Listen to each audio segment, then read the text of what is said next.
Welcome back to the best division in football with your boys Awthentik and The Beard, with Awthentik representing the worst team in the best division in football, them New York Giants, sitting at 0-1. With the rest of the division sitting at 1-0, they got a little bit of a head start on my Giants. Shout out to everybody that tuned in yesterday with Peter Rosenberg on the Giant Overreaction. That was a great, fantastic show. I had a great time chopping it up with him. And an extra 2.5 hours of just ranting and feelings and emotions and everything that went wrong in that game against the Dallas Cowboys. Today we're going to be talking about the entire NFC East and all the matchups that happened. The Philadelphia Eagles took on the New England Patriots. The Beard's Commanders welcomed the Cardinals to FedEx Field, and that was a tighter game than most people thought. A lot of sloppy play opening weekend, a lot of bad quarterback play this weekend, and I see a lot of deflecting happening on Twitter, like, what about that quarterback? What about that guy over there? How come he didn't play well? And the Jets lost Aaron Rodgers to the season, man. That's unfortunate news for Jets fans, man, across the country. I'm feeling for them right now. I was a big fan of Hard Knocks as a cinematographer myself, man. That's one of my goals, to try to get into, NFL and filming and whatnot. So I really followed the Jets, in the offseason during Hard Knocks, man. And there was some good stories there. And to see Aaron Rodgers go down, man, I think that's just a bad thing for football in general, man. So we'll see how the Jets are going to pivot and try to move on. Shout out to Xavier Gibson, man, who had the game-winning punt return yesterday. His story's fantastic. If you haven't seen Hard Knocks, check out the episode with him. I believe it's episode 3, where they focused on Xavier Gibson and Jason Brown-Lee, two undrafted free agents that they signed, and both made the roster. Great stories over there. But without further ado, man, let me bring in the best co-host in the country, the only host on this show that's 1-0, my brother, your brother. The Beard is in the building one time representing those Commanders. Look at that smile. He all happy. Man, I'm over here just soaking in these L's, man. How you feeling, bro? I mean, listen, I feel good. We're going to obviously talk about the game, but listen, I think that was a good win. It was a good win. We needed to get punched in the mouth early. Don't be coming out here blowing somebody out, and then I think it was good. You know how they say sometimes a loss is a good loss. I'm not necessarily saying I believe in that. I'm just saying that victories. I think it was good to get punched in the mouth a little bit, and I think that not just myself and not just the Commanders and the Commanders fan base. I think the entire league kind of underestimated the Arizona Cardinals. And not your boy. Not your boy. I mean, listen, Awthentik, I don't have my soundboard anything anymore, but I would give Awthentik some applause because Awthentik was on point with about a lot of stuff in week 1. So my pride with the New York Giants wouldn't allow me to get that one right, but you know how I felt about that Giants game walking in. You know. I feel bad. I felt like it was my fault that you picked the Giants. Nah, it's all good. Week one, I got to come in a little bit confident. I couldn't do that to the fan, man, in the chat. That definitely wouldn't be the vibes. But it felt so good, just an entire day of football, because I've been working. We've been grinding. Awthentik and myself were grinders. So it was good to just kind of sit on the couch and watch football. Listen, man, I had somebody on Twitter tell me that we have a shit podcast, right? And it's like those kind of comments, they make me smile because I'm like, look, I'm not the most arrogant dude on this planet, right? But I'm also not the most humble. I tell people, man, throw that humble stuff out because, if you're humble, that means that you're not self-aware of where you actually stand in this world, right? You can't tell me that Awthentik and The Beard have a shit podcast. You just can't tell me that. You can say, hey, y'all takes is trash, whatever you want to say about our opinions, whatever. But when you tell me we have a shit podcast, I can't do nothing but just laugh it off, man. So I had a good time on Twitter today, man. And, considering the losses, I'm sure you saw, right? I woke up, right, and The Beard was like, yo, man, I need the thumbnail for the podcast today. I was like, yeah, I'm just getting my day started, man. I'll send it over soon. 2 hours later, I had to send the thumbnail. I'm just on Twitter just arguing with trolls and all kinds of stuff. Here I'm not even going to text him because I already know what's going on. He is just in a Twitter battle, having a good time doing it. It's good for business. It's good for business. It's good for business. You know what I'm saying? Definitely good for business. The NFL, it was all in all, it's good to have football back. You know what I'm saying? And then obviously you mentioned Aaron Rodgers. It's just bad for football. You know what I'm saying? And for me, the one that hurt the most was J.K. Dobbins because I've been the biggest J.K. Dobbins believer since the day he was drafted, and he just cannot catch a break. He's also done for the year. So it was some tough spots there, and obviously, nobody in the NFC East, as good as the Dallas Giants score was for Dallas, nobody in the NFC East offensively looked, lights out. So we'll talk about that. I talked about that a little bit on the Giant overreaction. When you get blowout wins like that, you don't expect it to always be an offensive juggernaut. You know, exactly. I compared it to the Philadelphia Eagles game in the divisional round. When you look at Dak Prescott's numbers against the Giants on Sunday night, and you look at Jalen Hurts' numbers against the Giants in the divisional round, they're damn near exactly parallel. Both had 24 attempts. Jalen Hurts had 16 completions. Dak Prescott had 14, I believe it was, or 13, something like that. Both of them under 155 yards. Both had 1 touchdown, but the most important number is 0 turnovers. When your defense is taking care of business like that, just don't turn the ball over. Yep. Don't try to make the egregious type of mistakes when you're out there, and you should be fine. You should be able to just waltz to a victory, and that's what the Dallas Cowboys did, and that's what the Philadelphia Eagles did in the divisional round. A little bit of tougher matchup for them, this week against the Patriots. I did warn people about that defense. You did. I did warn people that should be a closer game than people think. And Mac Jones surprised. We're going to get to it, but Mac Jones definitely surprised. Yeah, big shout out to everybody in the chat. We see you guys here rocking with us early. We appreciate all the love and all the support. Shout out to everybody that's watching us on Facebook, Twitch, Twitter, and of course right here on YouTube. Don't forget to hit that thumbs up, subscribe, the bell, the whole 9 yards. 10 yards if you want the first down. Ooh, I like that. The whole 10 yards. Yeah, the whole 10 yards. That. We're going to start doing that, the whole 10 yeah, yards. I mess with that. I like that. All right, Eagles.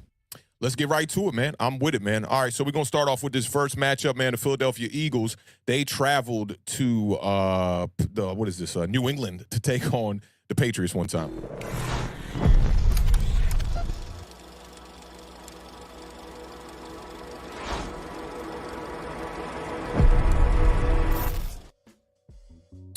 All right, man, so this one was tough to keep my eye on. They played at the same time as the Commanders did. I was trying to focus a little bit more on the Commanders, so I did have to go back, check this game out a little bit.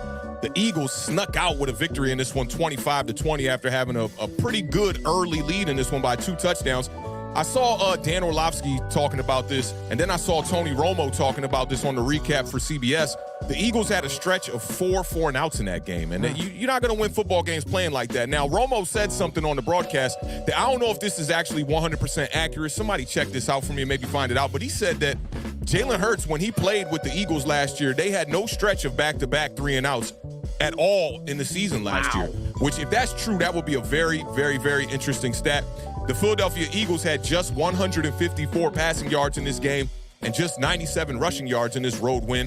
We talked about this a lot last year, that the Philadelphia Eagles are a very multifaceted type of offense. If it's not the passing game clicking off the RPO and the deep shots to Devonta Smith and A.J. Brown, it's normally the running from Jalen Hurts and this running back core. Now, they did lose Miles Sanders, and I think that did show up in this game. Kenneth Gainwell got the start in this one. He had some decent numbers, 14 carries for 54 yards on the day. But for me, this one was all about Mac Jones. Early on in this game, he had that first interception, a little bit high, but I thought it was the right decision. Definitely a catchable ball, and I saw people were extremely quick to get to Twitter to start bashing Mac Jones. I think Mac Jones is a very capable quarterback, right? But he don't got the mobility that I think is necessary for you to really buy time in the NFL, so you gotta complement that with the running game. Now, you did have the fumble from Ezekiel Elliott on this one on the screenplay as well.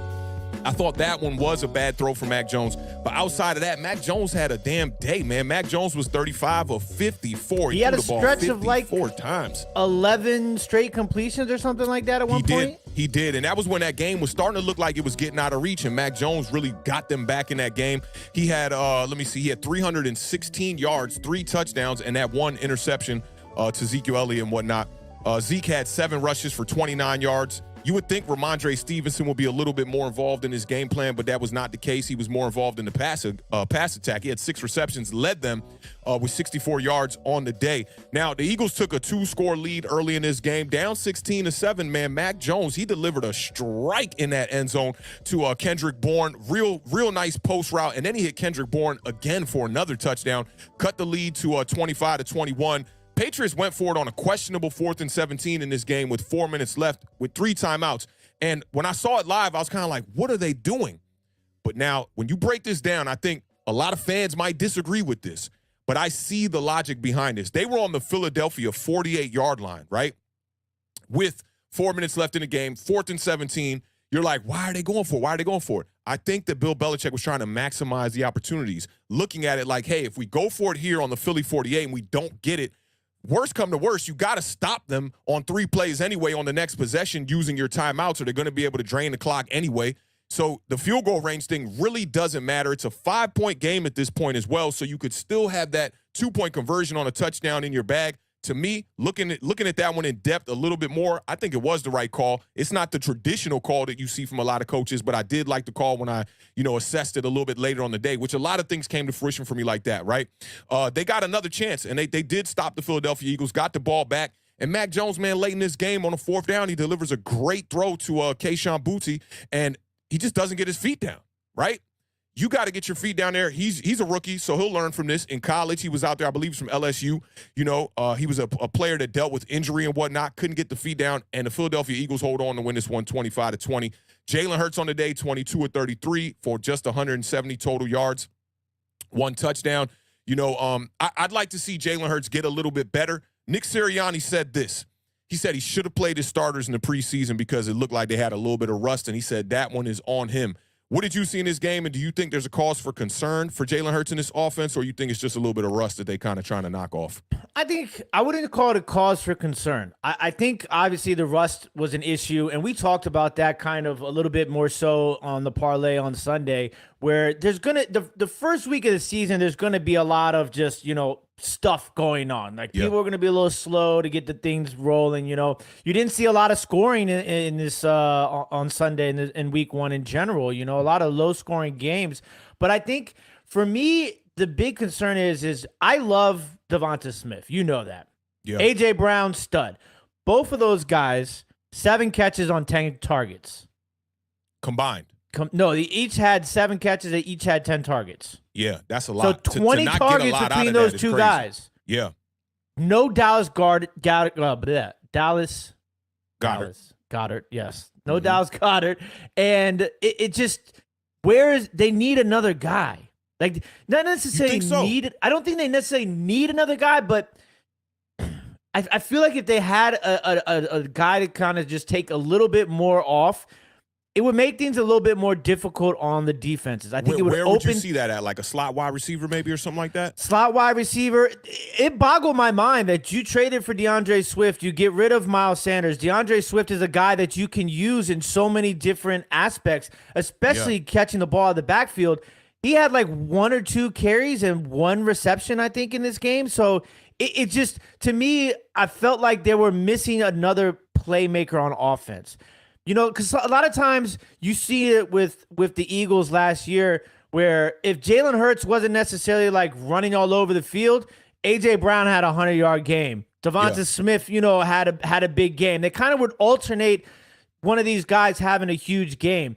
In this game, the way it started, I was like, oh, the Eagles are about ready to roll New England. The way that game started. Yeah. But it felt like eventually they kind of just – they stalled out, especially in the second half. I mean, there was no real offense there. And I think that eventually, I talked about this a little bit last year. I just think eventually they're going to need somebody else to be able to have big moments. Maybe not necessarily be another guy. Like, I'm not expecting them to have another guy have 8 targets and 6 receptions. You know what I'm saying? But just somebody to kind of throw a wrench in there for another big play capability. You're really trying to make those Philadelphia Eagles like even more of a juggernaut than they really are. Well, I think where they lost, they didn't have it in the running game. That was really it. And I do question the usage of DeAndre Swift. I think he had like 2 or 3 targets in that game, and not a factor in the rushing attack at all. And he's a dynamic player. If it's not going to be the rushing attack, then it has to be the tight end. That's the thing. Yeah. And if it's not either of those, then it has to be Jalen Hurts. But we saw that this game reminded me a lot of the Chicago Bears matchup against the Philadelphia Eagles last year, where Justin Fields and them, I think they ended up losing 26-20. Very similar game. Like, this is how you want to beat the Philadelphia Eagles. And as a Washington Commander fan, you notice you keep the game kind of ugly and you keep it kind of close. In this one, they didn't get the turnovers that they quite needed from Jalen Hurts in that offense, speaking on the Patriots, right? But their defense played tough and tight throughout the whole game. Like I said in the opener, 4 and outs in a row. Or 3 and outs in a row. That's kind of ridiculous. But I don't know if, like you said, it's week 1. I don't know if you could panic and say they need another weapon out there. Quez Watkins was that third guy, I guess, if you look at the wide receiver core last year. And they really don't have other guys outside of that. There's not much depth in that wide receiver room because their 2 guys are their 2 guys. They got a 1A, 1B situation over there. And I was surprised to hear you say, because I did see A.J. Brown's numbers, and I saw he had the 7 receptions on however many targets. But to say that they got 20 together, you would think that the output of the offense was more. That's what you would think. Yeah, and I think, excuse me, I think they were kind of, I'm not exactly sure what their yards per play was, but I'd imagine that it was probably not what typical Eagles play per yards are, because maybe they were just missing that sort of that big play. Yeah, they were definitely low, 4.1. New England averaged more yards per play than they did. Yeah, 4.9 for New England. I thought that's the other thing too. Is I thought that Philadelphia's defense was going to be better than what they looked. And the way they started, I thought, okay, this is that defense that I was kind of hyping up when we were talking about the Eagles in the the preview show, and then in the season preview show. Mm-hmm. But it just and Carter looked good in his first game. You know, they lost Nakobe Dean, which, you know, a lot of people forget about him. He's a stud too. Yeah, he just didn't really necessarily have a huge year last year, but he was having a great game in this game. They're going to lose him for a couple of weeks now also. So I just think maybe I don't want to overreact, you know, but if I have to just react to this game, these are some of the things that I'm kind of seeing from Philadelphia that, you know, I'm looking forward to watching in the next week to see how things change. Like, are they going to find a way to get the tight end and DeAndre Swift involved? Because to me, that's the biggest thing I took away was nothing against Kenneth Gainwell, because we've seen it with the Eagles. Kenneth Gainwell, Boston Scott. I mean, usually you could throw anybody back there, right? Right. You know what I'm saying? But, like, to me, it's just like when I hear DeAndre Swift in on the field with Jalen Hurts, Goddard, Brown, Smith, I'm thinking this is going to be an excitement. Like, I'm ready for the fireworks. You know what I'm saying? And it's just nothing. So that to me is a little interesting. I'm curious to see if that kind of goes up. Also, you know, the Eagles were the run team, and they passed the ball 33 times to 25 rushes, I believe, for the Eagles. Yeah, which is fairly balanced, but you know, like I was telling you on the preview show, man, when you're going up against this Patriots defense, and shout out to Thinking Football, who really put me on to this, like those schemes that they run, you don't know where the pressure is coming from. They disguise their coverage on the back end of their defense pre-snap. So for a quarterback like Jalen Hurts, who, you know, is pretty good at pre-snap, but he's not the greatest at pre-snap. I can remember J.T. O'Sullivan on quarterback school saying they had no hot reads for Jalen Hurts in the first season. So, you know, I think that they're getting acclimated to a new offensive coordinator, right, and a defensive coordinator. That makes things a little bit difficult for them as well. And then not playing in the preseason, I'm sure that hurt them a little bit. But they tried to attack the outsides, you know, and the Patriots they just drafted a dog in the first round as far as cornerbacks go, Christian Gonzalez, I believe. You know, and they already got another dude over there who was playing well. They got Jabril Peppers on the back end of that defense. Like, they're a good defense, and I talked about this a lot. I didn't give them enough credit. I was kind of, you know, I was downplaying. They're just an average ball club, and I don't blame people on that, because even me, man, I always tell people, like, I look at the game from an offensive standpoint. That's how I look at it. So when you look at them offensively and you look at their weapons, they bring in Juju Smith-Schuster. They got Mac Jones at quarterback, who's pretty much like a statue back there. Can't really, you know, do anything to buy time and maneuver in the pocket and, you know, try to find different leverage from the pass rush and whatnot and make people miss in the pocket. It just ain't going to happen. And then you look around the rest of their weapons, they're decent at tight end. They got 2 tight ends over there. That's pretty good, you know, but they haven't really executed well with the 2 tight end system, I feel like. You know, like when they brought in, I think it was Hunter Henry and he got a touchdown in this game. You would have thought they was going to abuse 12 personnel when they did that 2 years ago, and that just wasn't the case. So, you know, I look at the Patriots defensively, they're always going to be a good team. And I do have question marks about defensive coaches in the NFL, you know, especially in this day and age, the modern offense and all that. But Bill Belichick is one guy that I don't question too much. He's always going to have that team right around 500. Yeah, and I got to give a big shout-out to, you know, Jake Elliott. I mean, listen, that guy was kicking the damn ball. Yeah, for sure. He had four field goals. One of them was 56 and another one 51. Listen, you know, that's 12 points right there. That's 12 points right there. I wish my kicker was doing the same on Sunday. I really do. We're going to get to Gano. We're going to get to him. I really do. So as far as offense goes, though, for Eagles, not going to overreact. Yeah, it's now Tuesday, right? Not going to overreact, but we want to see that kind of ramp up a little bit. Yeah, if you're a Philadelphia Eagles fan. I'm curious to see, you know, this DeAndre Swift usage in week 2 is something I'm going to have my eyes on, because that's a little curious to me. Like I said, nothing against Gainwell. I think Gainwell is a solid running back. But look, you traded for DeAndre Swift. We've seen what DeAndre Swift can do on the field. Yeah. He's a dog. So I got my eyes on that. That's something that's going to be interesting for me. Yeah, I'm right there with you, man. You know, the adjustments that teams make is what is extremely important. And I was actually arguing with somebody on Twitter about this earlier about coaching adjustments, and they're just like, oh, no, this is an execution thing, you know, and like adjustments, you can make adjustments and you can still, you know, like not win by making adjustments. But for me, it's like you be a damn fool to just keep doing something and it's not working. So Philadelphia Eagles got to get back to the drawing board, figure out a way to utilize their weapons that they have back there. I mean, I think like DeAndre Swift's a guy, so if you're not going to use him, why did you make the move anyway in the offseason? And why didn't you retain Miles Sanders, who I think Miles Sanders had a fumble this weekend, but Miles Sanders has had some fumbling issues, but he was a really good running back for the Philadelphia Eagles nonetheless. Yeah, absolutely. All right, you ready to get to, I guess we can call it the primetime recap of the day? Are we going to the winner's circle? I hate you. Yep. We're going to the winner's circle. Let's talk about these Cardinals that traveled to FedEx Field to take on the Commanders one time.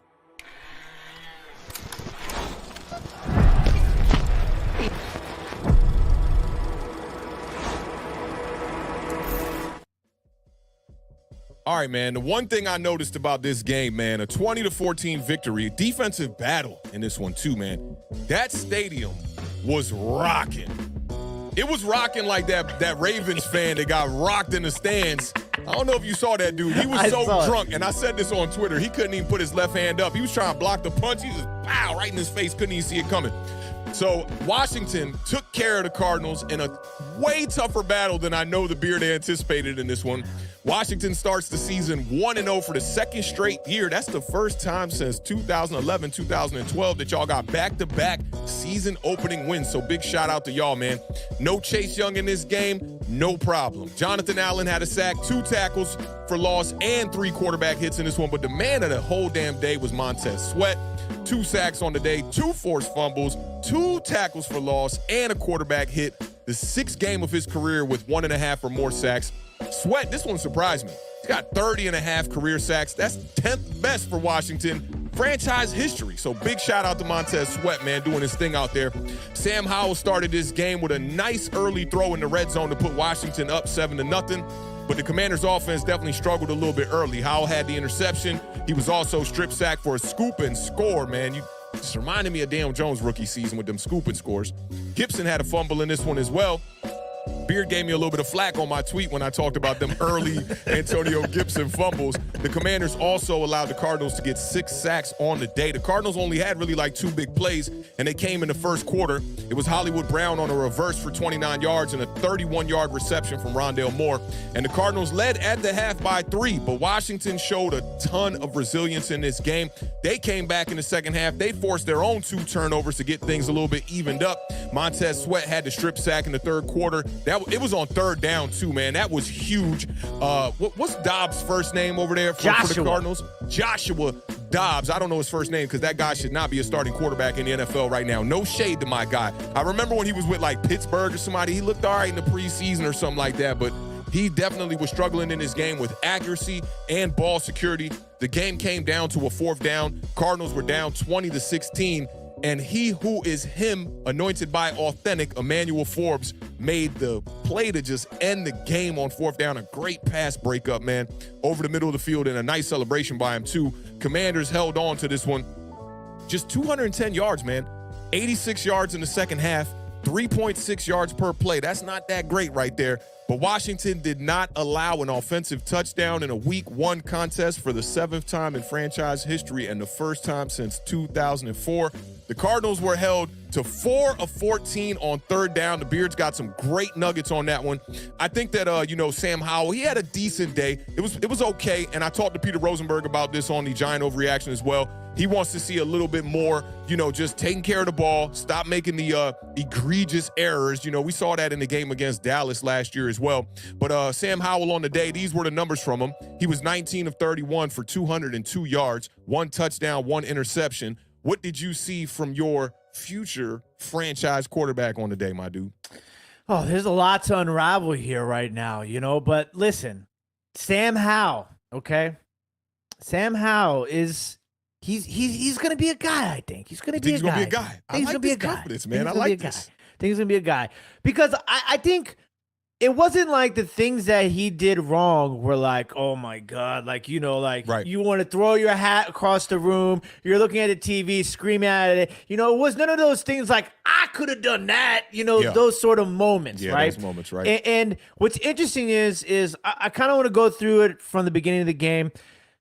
He missed De'Ami Brown on that first drive, I want to say it was, wide open down the sideline. Now, he did connect with Jahan Dotson on that same play for a first down. So it's not like he took a sack on that play or he threw an interception. It wasn't a bad play, but it's just one of those things because for those of you that don't know, Awthentik, he sends me the thumbnail and he's, insert Commanders tagline. I could have easily been like, Commanders win. I was surprised when I saw it. I saw struggle. I was like, oh, okay. But this is the thing. Today. Exactly. I gotta be a little realistic because I'm excited about a win like this because you're going up against the Cardinals team, that everybody thinks is going to be the worst team in the league. Yeah. And, I thought it was going to be a blowout. I think everybody pretty much thought it was going to be a blowout. Real quick, remember speaking on the thumbnail for the preview show when I sent it to you and I was like, you want to put trap game on here? And you were like,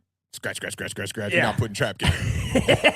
We would have lost. I guarantee you we would have lost if we would have put that in the title. I bet. But I think that, there's just a lot of little things, okay, that Sam Howell did bad or incorrect or wrong, however you want to phrase it, in this game. And I think that all of those things are fixable things. And they're not like things that I'm drawing real concern for me.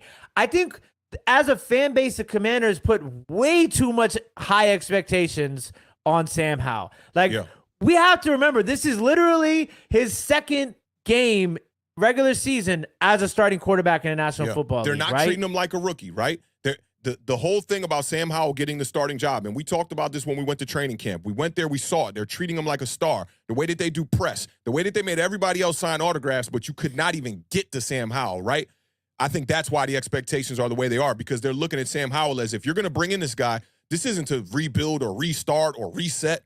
This is to upgrade from what we had from the two guys last year. And I think that's why the pressure might be like that. Absolutely, 100% agree. And I think that's going to probably be the case for most of this season. He's going to be under a microscope, and nothing like most quarterbacks are who are only playing their first couple of games in the league, right now. So totally. As far as the sacks go, okay, I'm going to start with the sacks. I think that, there was some obvious errors on the offensive line, okay? Like a couple of those sacks, one was a blown protection call. There was some confusion between Nick Gates and Sadiq Charles, and Nick Gates admitted that after the game, and I believe in the press conference, there was a mistake there. Then there was the one where Brian Robinson clips Sadiq Charles' leg. So that's two of them right there for you, okay?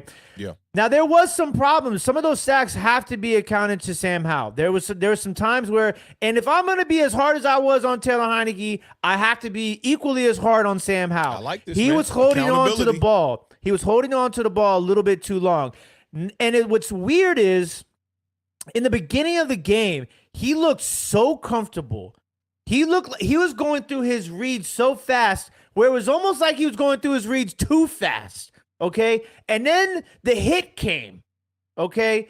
The Arizona Cardinals was out there trying to headhunt, okay? Glad you brought this up. And I think that we have to look at that hit as it probably knocked him out a little bit. I'm not going to go here and speculate he was concussed or anything like that. You know what I'm saying? But you could see when he hit the ground, it was almost like, is he going to get back up for a good 2 seconds probably? Oh, I was worried. They kind of lifted him to his feet. What I liked about that, though, was that your team and your offensive line was all right there, pushing, shoving, ready to go, representing for their quarterback. And when we get to the Giants game, I'm going to talk about it a little bit, but when you saw Daniel Jones take that big hit, it quite wasn't the same energy. No. I do think that they're looking at your guy like, hey, that's the leader right there, and if he ain't the leader, we're going to lead, and we're going to represent for our quarterback. You're not going to do that to him. I don't even mind an offensive lineman getting a penalty in that type of situation. Yeah, not at all. Because sometimes you have to set the tone. If the other team's trying to set the tone with a hit like that, you have to respond immediately, and by letting them know that we're not going to let this go down here, especially in our house. That early in the game too. And they tried to get him again on a slide. The dude literally flew over top of him. I was telling Awthentik about this, and then the defender had Sam Howell's head in between his legs and said, "Geez," and just did like a little wrestling move. Not even like a WWE wrestling move, like an older brother, younger brother in the basement, like something Buzz would have done to Kevin in Home Alone. It was like a move like that. So, then you have to look at the one bad pass, like the only pass that really stood out to me as a bad pass. And Rosenberg brought this up during the Giant overreaction, was the one on to Terry McLaurin, because he made the right read and Terry was wide open, but man, that ball was about 3 yards behind Terry McLaurin. If Terry McLaurin doesn't reach behind him to tip the ball, it definitely would have been picked off. So that was the one really bad pass. And then obviously I mentioned the De'Ami Brown miss on that one. He I think it was his first read. I think he just got off the read too fast. I think that the adrenaline was a little much for him at that point in time. And then the fumble. Okay, we're going to talk about the fumble. What's interesting is that earlier in the week, somebody commented on one of our videos and said, "What are Sam Howell's weaknesses and strengths?" Yeah. And I replied with, obviously the politically correct way of, we won't really know until we see him play. But then I said, one of his weaknesses was the spin move to the tackle when under pressure. And we saw that in, I think it was the first preseason game. And then when we were at the Ravens game and, rewatching the Ravens game, obviously at home is a little bit different than on when you're there. It was, you thought, okay, he was moving up more. You didn't see any of that little Baker Mayfield spin out the side of the tackle. We definitely took notes and talked about that too, about how him spinning out of the pocket needs to be, because that could be an advantage as well, but you just can't overuse it. It's the Baker Mayfield effect, right? Like Baker Mayfield does it to his right. Sam Howell likes to do that backspin and go to his left. And that obviously ended up being the downfall. And if you're gonna do that, you gotta protect the ball. I saw something happen with Lamar Jackson too. A lot of this one-handed, ball carrying sometimes is. Sometimes it's just a natural thing. I understand that. So those are the big things that stood out to me with Sam Howell. I will say this though: after the fumble, after the interception he was late on that pass. He was definitely late on that pass. It got tipped at the line. If that was open if he would have got it out earlier. So, he's holding on to the ball a little bit too long, but he bounced back after the interception and bounced back after the fumble and played really well immediately following both of those mistakes, which I thought was important. That goes to show you mentalities, the mental strength of Sam Howell is there. Yeah, he's there. And I think that's going to be super important, especially when you are going through growing pains, especially when you have an offensive line that's still trying to get things together. I think that is a positive note to Sam Howell. I thought Sam Howell was slinging the rock too. When he was decisive and he was making the plays, he was making the plays. The touchdown pass, bruh. That was, he threaded the needle on that one. That's the thing I noticed about him in this game. The tight window throws.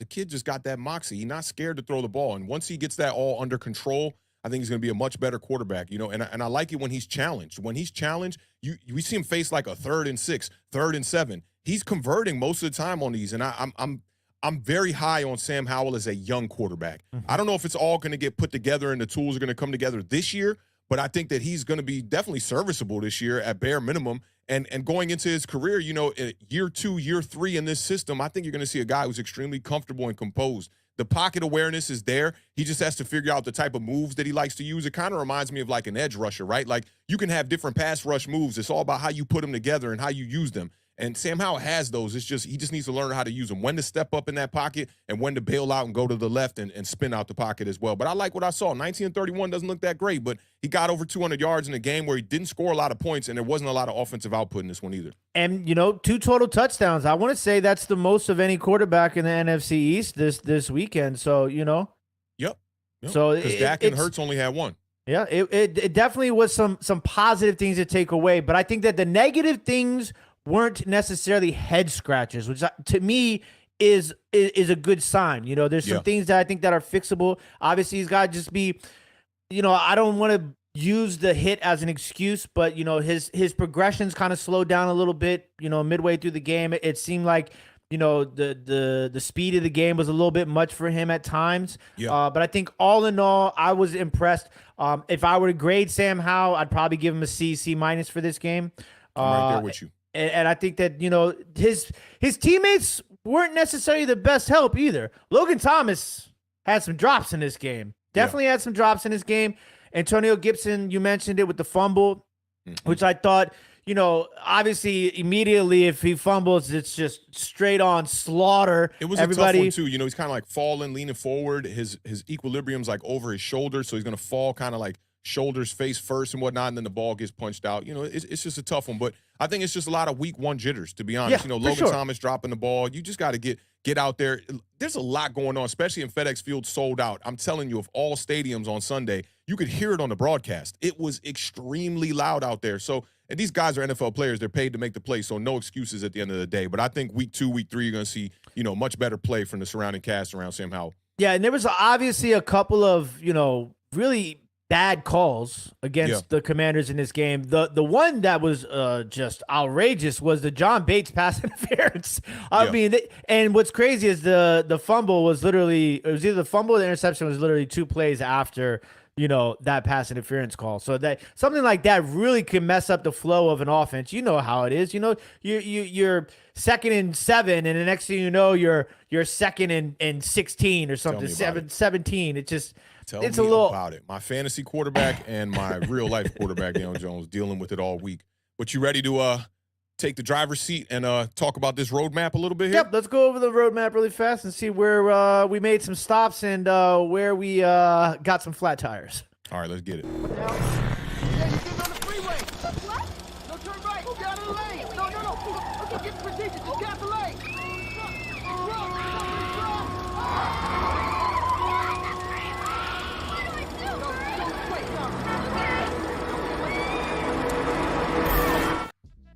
Shout out to the graphics department. Shout out to the graphics department. Shout out to the unofficial sponsor by Wazay as well. Tell me about it. First thing I talked about, this is crazy. First thing I talked about was a clean special teams. First 2 special teams plays, we had penalties. That is not how you want to start the season off. Although I do want to say Jamison Crowder, even though there was a penalty on one of those plays, he looks so much better back there than Dax Milne. Dude, I'm like, I saw the first punt return. I'm like, why did we cut Jamison Crowder, man? This dude's better than everything we got. Like, come on, man. He was quick. I'm like, that's young Jamison right there. Yeah, so big shout out to Jamison Crowder. I thought he looked good. The 2 early penalties, you know, were tough. Trust Way, just absolutely the best punter in the NFL. I don't even need to discuss that. We did hit a field goal, which was good. You know, the O-line, 0 sacks allowed, was on the roadmap. We got 6 flat tires. Now, obviously, we talked about it. Not all of those were on the offensive line. About half of those were on the offensive line. The other half were on Sam Howell. But still, definitely something that needs to be cleaned up heading into week 2. Defense. I asked for 2 turnovers forced. I got 2 turnovers. Shout out to the defense for that. I wanted 5 sacks. We got 3, but I'm not too upset about it because we held them under 100 yards, which is what I wanted out of my defense. They only ran the ball for 96 yards. So, you know, good job on the defense there. I asked for my tight ends to play well. Ooh, it's like a little, I don't know, that's like a little bit of a push almost. I mean, Logan Thomas had the drops. He also had a really bad attempt at a block. He's not the best blocking tight end, but he did catch 4 of his 8 targets for 43 yards. Cole Turner, 1 catch, 17 yards. John Bates didn't catch anything. So I think we might see, I've been talking about Cole Turner for a while now. I think we might see some Cole Turner, more Cole Turner heading into week 2, I hope. I talked about Sam Howell having 0 turnovers. That didn't happen. Yeah, 1 for each turnover. I like that. 2 turnovers for Sam Howell. Awthentik looks like he's playing arcade over there right now. 0 injuries. We did not have any injuries, you know. Thankful for that. I wanted 120 rushing yards. We got 92 combined. it's not there, but I'm not upset about it. So, that was the roadmap. There was some successful moments there. There was some unsuccessful moments there. We got there. We made it. To close things out here, I did want to a couple of things. You mentioned Montez Sweat. I am so glad. One of the things Awthentik has taught me a lot. He's taught me a lot in my life. One of the things he's taught me is about Twitter, right? And I'm getting better at Twitter. I'm learning where to pick my battles and where to bookmark, But I'll tell you what, boy, do I have a CVS amount of receipts with all the bonuses and all the coupons connected. Oh my God, all that. Literally all that. Coupons for things you ain't never going to buy. But they're on there. I got those sort of receipts of me having to defend Montez Sweat so many times. And all that guy does is go out there and produce. Dog. It might not be the Watt sort of numbers, you know what I'm saying? Like, as far as crazy, but all he does is go out there and produce. Yeah, man. And whenever y'all ready to, let him go, free agency or something, man. My New York Giants, we right here ready for that. I'm pretty sure he's going to be staying right here. But shout out to that or whatever the name might change front. to again. He would have been on 3 different teams already in one city. Listen, man, listen. My bad, bro. We're in the winner's circle right now, okay? There's not going to be any talk like that. I can't say too much to y'all. But combining, you read off some of the stats already for some of these guys, but just to put it into full perspective, the combination of these guys, Montez Sweat, Payne, and Allen, right? They combined for a total of 10 tackles, 2.5 sacks, 6 tackles for loss, and 4 quarterback hits. Like, that's just a line of production. Facts. And that's really what you want to see. Man. And Cam Curl played a great game. I thought Forbes played pretty well too. There was some times there where we gave up some big plays, which is always Forbes my gave concern. Up a big play. Yeah, it's always my concern with this defense is sometimes they'll play really well, and then they'll give up a big play. But you mentioned it, the third downs, and the thing that's crazy is I'm going to read this stat. The Commanders, which have had the best third down defense in the league last season, haven't allowed more than 4 opponent third down conversions in each of their last 8 games. Say it one more time so my phone don't interrupt you. Okay. So the Commanders, who have had the best defense third down wise last year in the NFL, they have not allowed another team to convert more than 4 third downs in a game for 8 straight games, going all the way back to week 11. So the third down defense is there. It's performing. It's doing what it needs to do to get them off the field and get the offense back on the field. And to finalize everything, because, I put a lot of pressure on my boy EB, okay? You did. Put a lot of pressure on my boy EB. He was the savior. Yes, he is a savior. But I was a little worried about that game plan. Big shout out to my guys ref the district. This is something that I saw them point out also that was, on my list of things was the play calling. So before the half, Eric Bieniemy had, I had it down here and I done lost it. We were talking about this earlier. Before the half, he had called a ton of passing plays. I want to say it was something like, it only like single digit run plays and like double digit pass plays. Oh, welcome to my life. And yeah, we're going to talk about that too. Yeah. But in the second half, he did something that we haven't seen previously in the offensive coordinators, and that's the adjustment. They adjusted and they ran the ball in the second half. They put the ball in Brian Robinson's hands, and boy, did he get some tough yards. Shout out to Antonio Gibson, too, because he picked up that first down.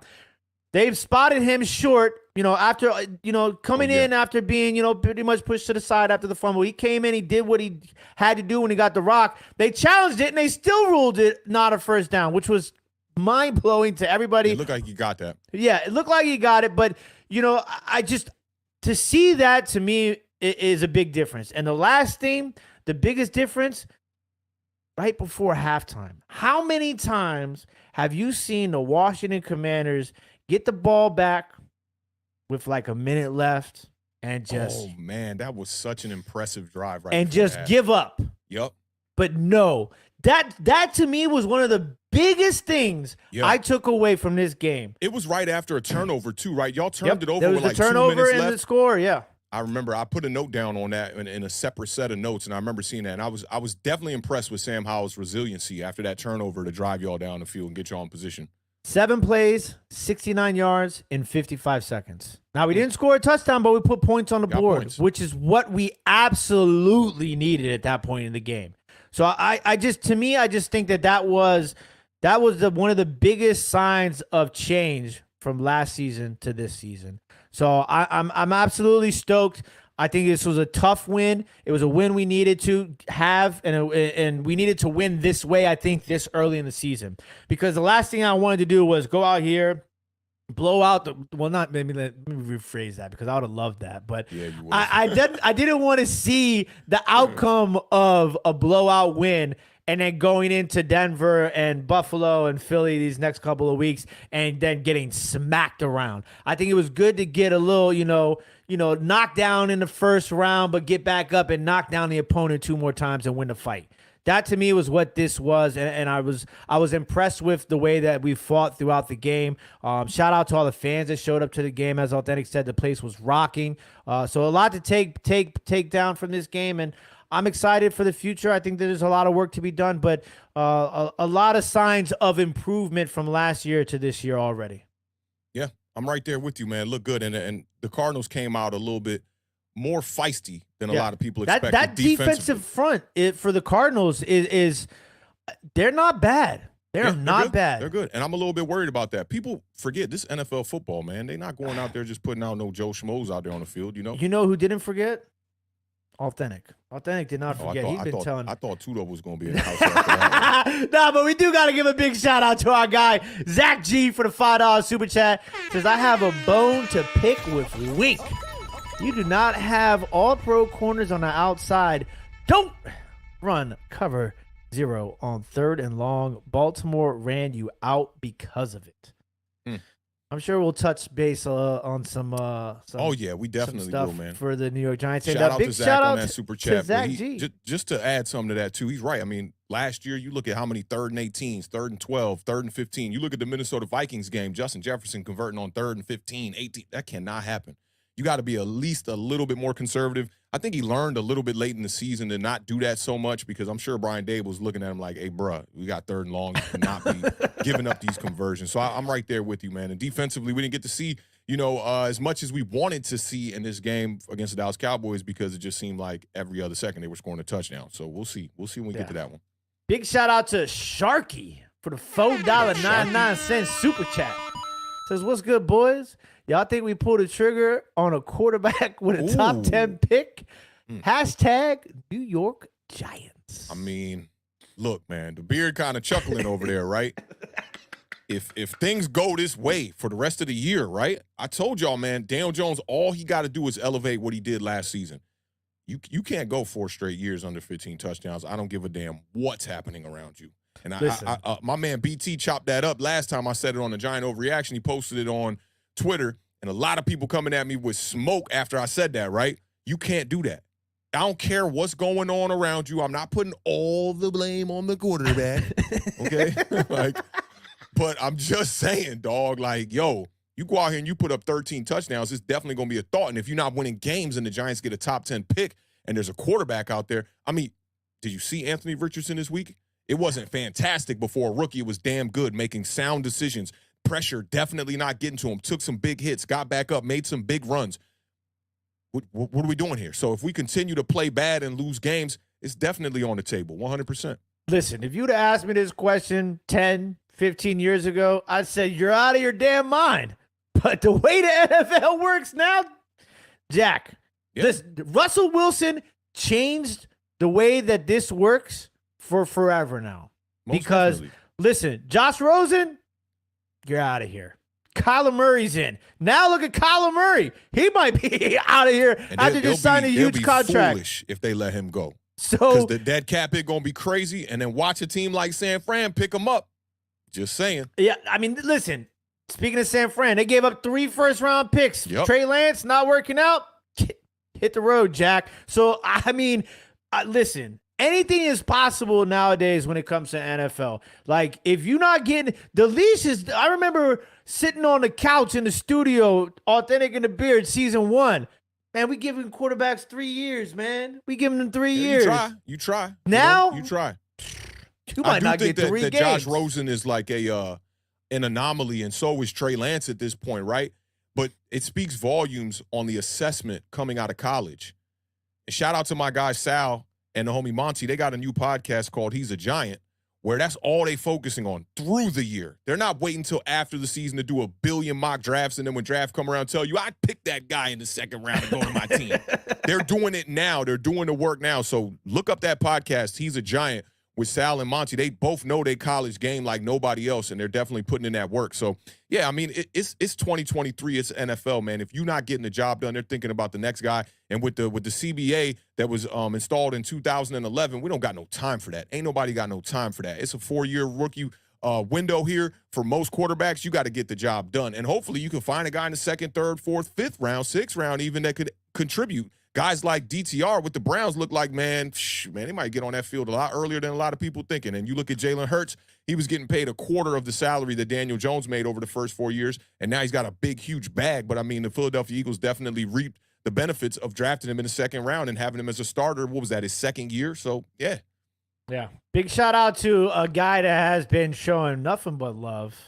Our guy, Brother L, with a $4.99 super chat.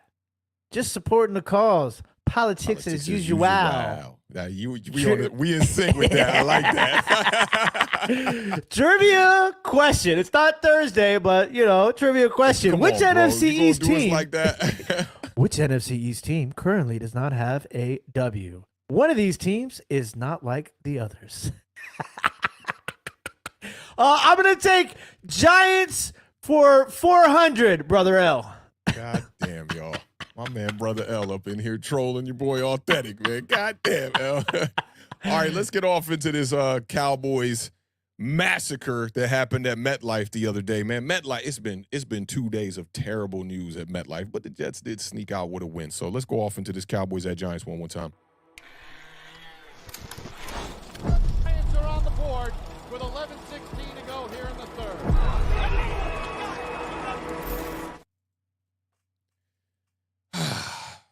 We gotta do this again. We have to do this 2 times a week when my New York Giants lose. This is just god-awful. Cowboys dog walk my New York Giants 40-0. 22-0 at the half. Okay, we could have just left it right there. I'd have been good, man. 22-0 Cowboys, y'all got it. Mercy rule. Man, they ran that scoreboard up on us. And I talked about a lot of what I'm going to talk about here in this segment on a Giant Overreaction. I'm going to try to fly through some of this fast, kind of give y'all just like the key nuggets from the Giant Overreaction because, man, I wrote a whole damn essay for my teacher, Brian Dable, about what we should have did and could have did in this game that did not go right. One thing I think a lot of Giants fans are overlooking is the kind of coach and the caliber of coach that Mike McCarthy is, and they forgetting Dan Quinn. Dan Quinn, former head coach, defensive coordinator for the Dallas Cowboys, came out here and put on a show. This was the largest loss in opening day history for the New York Giants. It was the largest Cowboys shutout victory in Cowboys history. The Giants had 171 total yards. That is not the vibes. Our first time shutout since 2018. Now, I want to take a pause there on some of those nuggets to talk about the first couple of possessions from the New York Giants because everybody and their mama was arguing with me on Twitter about this today, okay? And the quote is, the New York Giants are losing their identity trying to find a pass attack. Go with what works, man. Stop trying to force, a square peg into a round hole. You're going to be there forever. That's not the vibes. It's not the vibes. Now, talking about these first couple of drives here, the game started off blocked field goal, punt, pick six, punt, interception, missed field goal, punt, turnover on downs, fumble, turnover on downs, and then it's take your ass home, okay?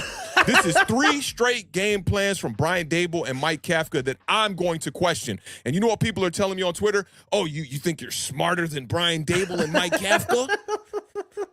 Do you really think I'm smarter than Brian Dable and Mike Kafka when it comes to X's and O's and coaching football? But I will tell you this, over here at Awthentik and The Beard, we got one model. It's a 4-letter model, and it's not no HTT anything. It's RTDB, run the damn ball.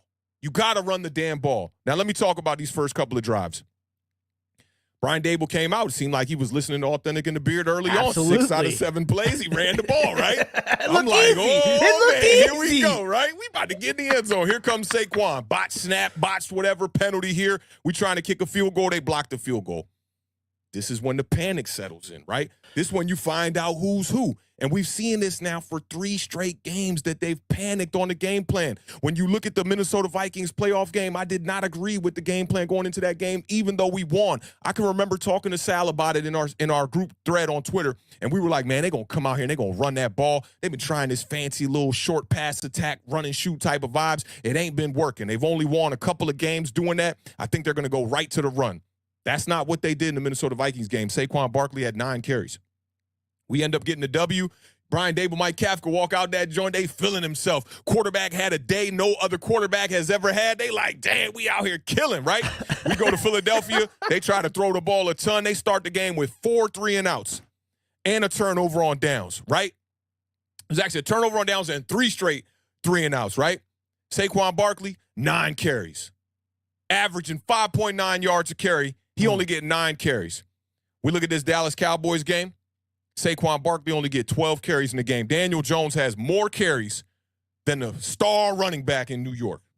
Make it make sense. Make it make sense, Sway, right? So then you go, panic settles in. You come out, you go 3-and-out for negative 10 yards trying to throw the ball, getting sacked. You come back out after that, you go 3 other passes. So you run 6 straight passes after you ran the ball 6 straight times. It's polar opposite. It's polar opposite. You go 6 straight passes, Daniel Jones ends up throwing an interception. Now, I see everybody on Twitter running around talking about Saquon Barkley fumbled the ball. He had a fumble. Saquon's not blameless. He had a fumble. On the box scores went down as an interception. Go look at the All-22. When I reacted to it live, I said, man, Saquon, you got to hold that ball, man. I look at the All-22, Isaiah Hodgins on what has Awthentik been talking about all goddamn summer with Daniel Jones? The whole shot throw. The cover 2 whole shot throw. For the people that don't know the whole shot throw, it's the throw that Eli Manning had in the Super Bowl to Mario Manningham. It's one of the best whole shot throws you ever going to see from a quarterback, landed right in the bucket. And Manningham made a catch with much more safety over the top on that play, right? In this one, Daniel Jones, same thing. Drops back, don't want to take the whole shot. I don't get it. Then the Giants come back out and they go, all right, man, we panicked. Settle in, y'all. Let's get back to our game plan. Let's go back to the run, right?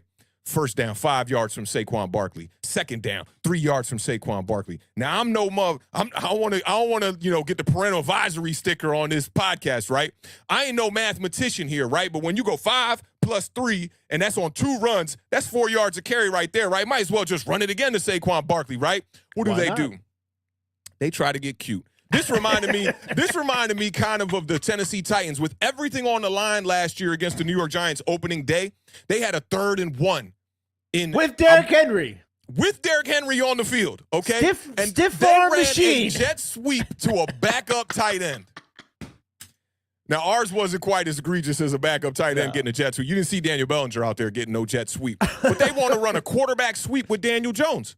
Why? Saquon Barkley's out here seeing success. Why are we trying to establish the run with 2-6, one of the best running backs in the NFL, and then trying to go to Daniel Jones off the boots, off the read option, off the RPO? Instead, they're trying to get Daniel Jones involved all early. And when you talked about that hit that your boy Sam Howell took, I saw Daniel Jones take a hit on that first drive, and everything changed from that moment on. I saw a quarterback with fear in his eyes for the rest of that game. Back to 2020. Back to 2020. Back to Jason Garrett. Back to Joe Judge. Back to 2020. Carl Banks was on Believe Podcast. Tell a friend to tell a friend. That's their slogan. Make sure y'all check them out, right? Carl Banks was saying, yeah, like the offensive line was bad. We all know that, right? The offensive line was poor. It was terrible. Gave up, I want to say, 70% pressure rate or something like that. Or 60, maybe 58. It was something extremely high, right? But when you look at the run blocking win rate for the New York Giants, it was 72%. Now, you don't got these numbers. They don't got next-gen stats. They got those numbers. They got a guy that's doing the numbers. They got a guy doing the numbers, but you can't get that win rate that quickly on the 3rd drive and whatnot, right? It's not like they're looking at a game on Amazon Prime and they got, all these statistics over their players with 3D graphics. They don't have that, right? But I do expect them to at least notice, hey, we're winning up front in the trenches when we go to run the ball. Instead, they don't. And the results of that game end up being exactly what my man Michael Irvin said. The Dallas Cowboys gave the New York Giants a 40 burger and a donut for dessert. Run with that. It was an awful, awful, awful performance. Not necessarily, not even just on an opening day type of thing, because you expect some rust on opening day, right? That was one of the worst performances I've seen from the New York Giants since our last game. Oh, against the Philadelphia Eagles in the divisional round, where we got our socks blown off in that game. And I'd say if we want to go back before that, it was the other matchup, the first matchup against the Philadelphia Eagles, where we got our socks blown off in that game, trying to pass the ball too much. Divisional round, trying to pass the ball too much. This game against the Dallas Cowboys, panicking. The Beard has, I'm RTDB to the death, right? But the Beard will tell me, my rule is 14. All right, you got to start thinking about passing a little bit more, but still stay in that running game, especially in the first half. The Beard's like, I don't give a damn if it's 28-0. Listen, to me, this is the one thing too, okay? In basketball, right? When a team goes on like a 16-17-0 run, what's the coach do? Call timeout, right? If you down 21-0, and it's happened like that, right? If you could, and you're running the ball successfully, what's the best thing that you could possibly do as an offense is run the ball. Right. Change the momentum, slow the game down. Back and trying to get to the quarterback. Why wouldn't you try to relinquish some of that pressure off Daniel Jones? And I think Daniel Jones had an awful game, right? But I do think like about a good 35% of it was on Brian Dable and Mike Kafka. They're not putting him in position to win. It's the same thing I said about Justin Fields with the Chicago Bears. Down and distance situations, you're setting him up for 2nd and 13, 2nd and 12. And then when you add penalties, you're now looking at 2nd and 15s, 2nd and 18s, 2nd and 20s. How do you expect your quarterback to dig himself out of these holes? And in this particular instance, you see that the defensive line of the Dallas Cowboys is like literally, man, there was one play with Evan Neal, bro. Yo. That man got thrown to the side like put Daniel Bellinger at right tackle, bro. Glowinski got this little move he trying to do, right? I seen right through it, bro. Glowinski got this little move he tried to do. Dog, they throwing him to the side, man.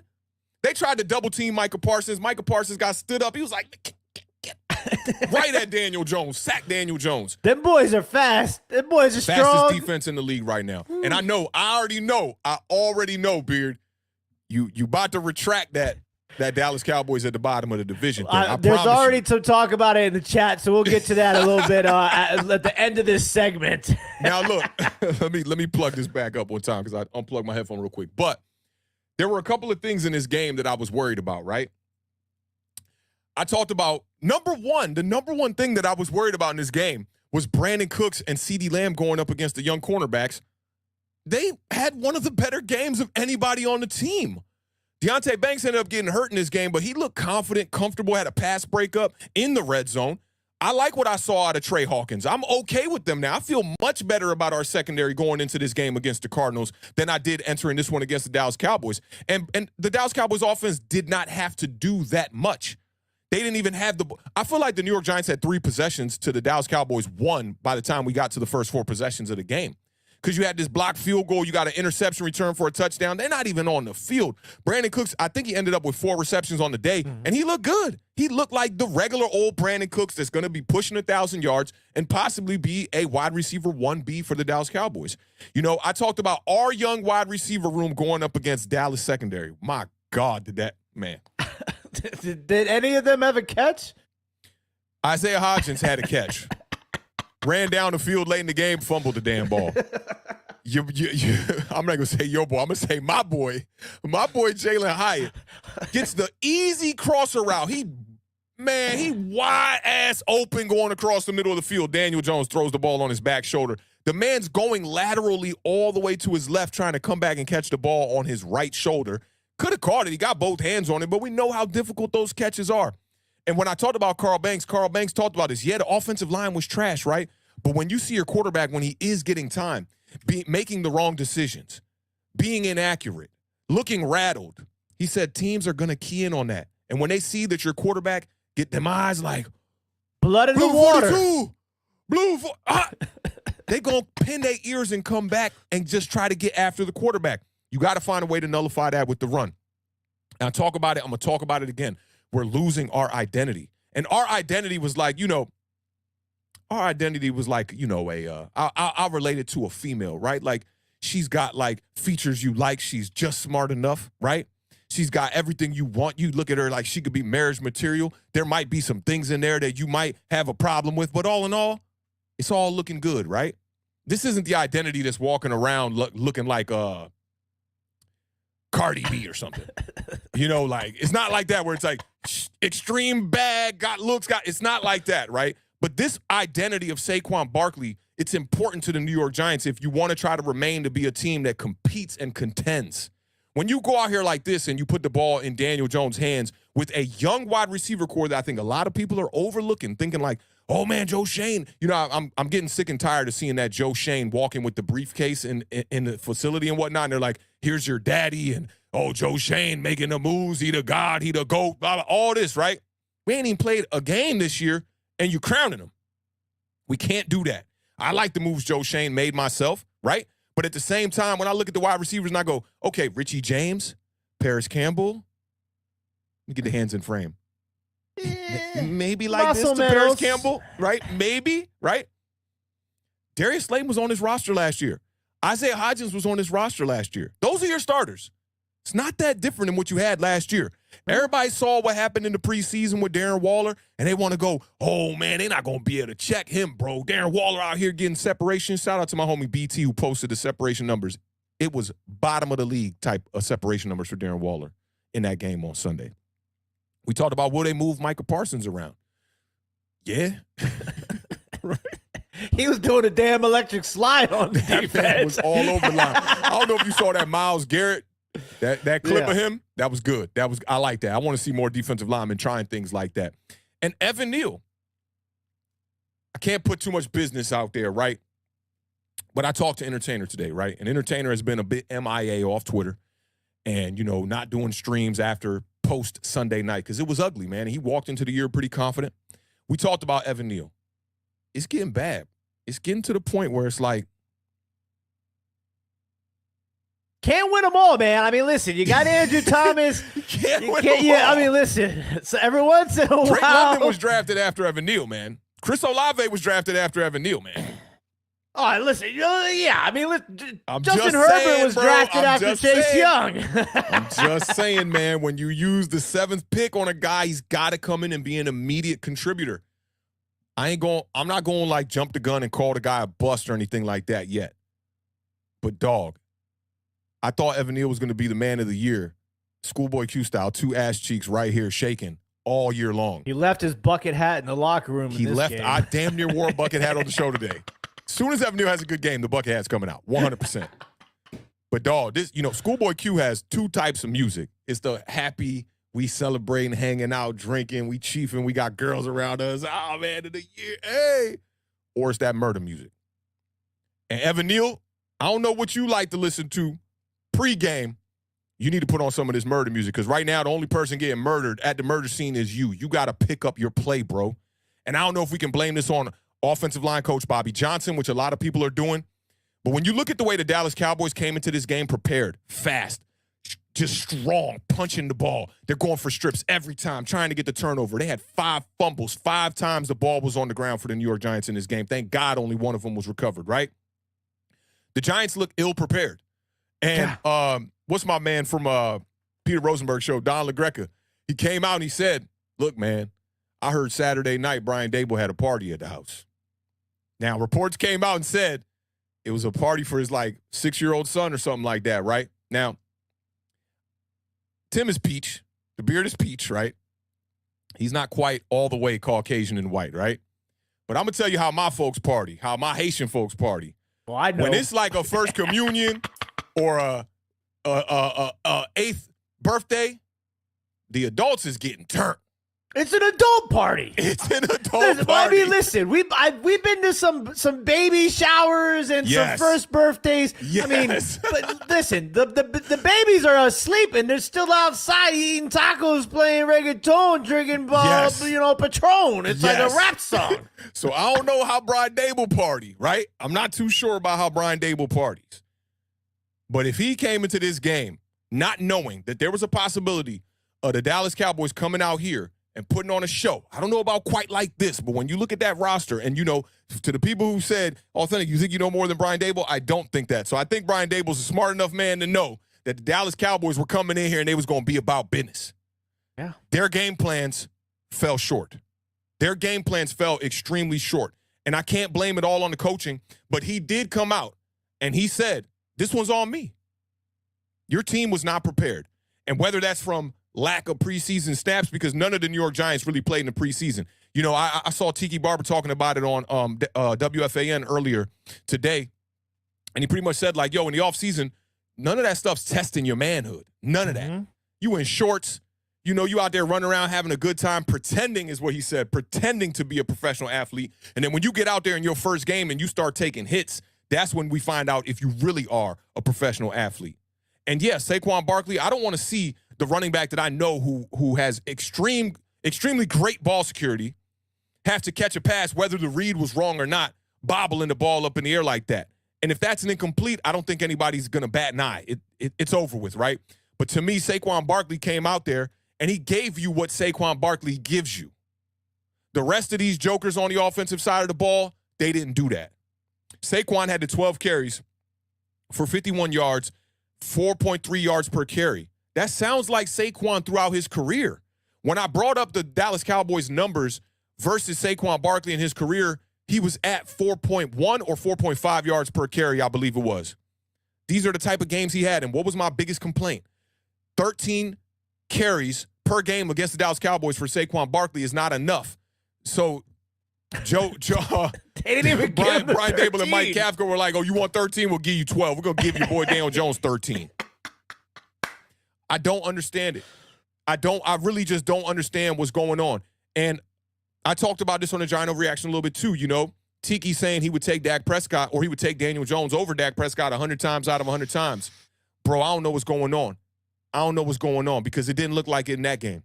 The one thing I noticed about Dak Prescott in that game was 3-step drop, hit the back foot, ball is out. The quarterbacks that I'm looking to step up and make that leap this year aren't doing it because they're holding on to the ball too long. And as a Commanders fan, I'm sure you can relate to that from what you saw from Sam Howell. But Sam Howell is a guy who's played in 2 games. And Daniel Jones is a guy who's played in 4 seasons entering his 5th year. And I don't know who to blame for this part of it. But where are the hots? Where are the quicks? Why aren't we getting out? Why aren't we getting the ball out faster from a passing standpoint? We saw it against y'all when we played y'all last year in the second matchup. We was at that game. All you saw was quick pass game from the New York Giants. A bunch of stuff to Richie James. What comes to my mind is that 4th and 8 to Richie James. Tight window throw. Bam, Daniel Jones gets that ball out quick. Pressure in his face. And I see people making up these excuses like, oh, Michael Parsons. If you had Michael Parsons chasing you, you know what I would do if I had Michael Parsons across from me? I'd be looking at him like Alvin Mack, right? And he'd be like, man, you the one that was talking about my mama. And I'd be like, Blue 42 said, hut. Oh, that ball's going to be out so quick, bro.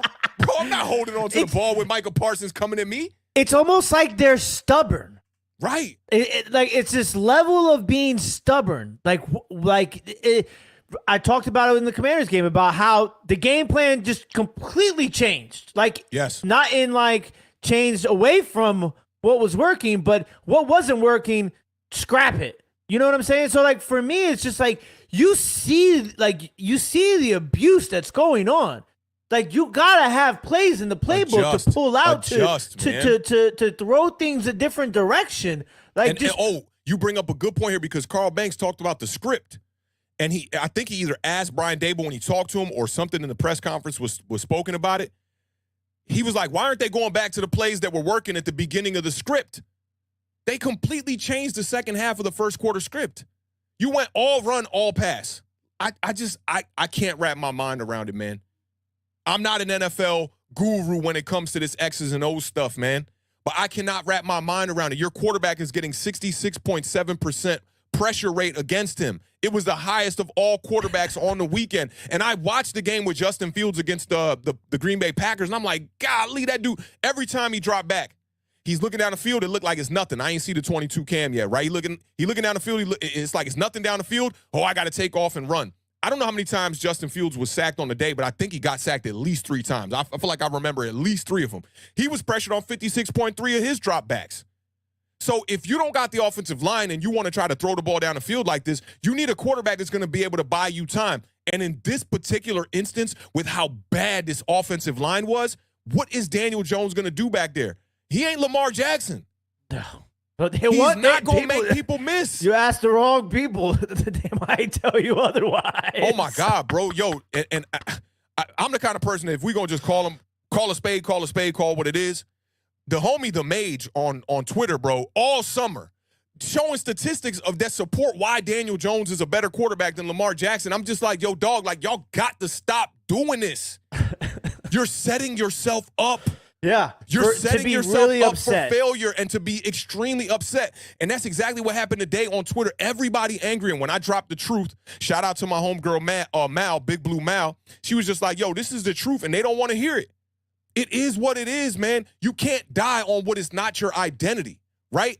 Imagine I want to say that was the 1999 Minnesota Vikings just going out there with Randy Moss and Dante Culpepper, and they get to the playoffs, and they just go, man, screw it, man. This team's bad against the run. Let's just run the ball the whole damn game.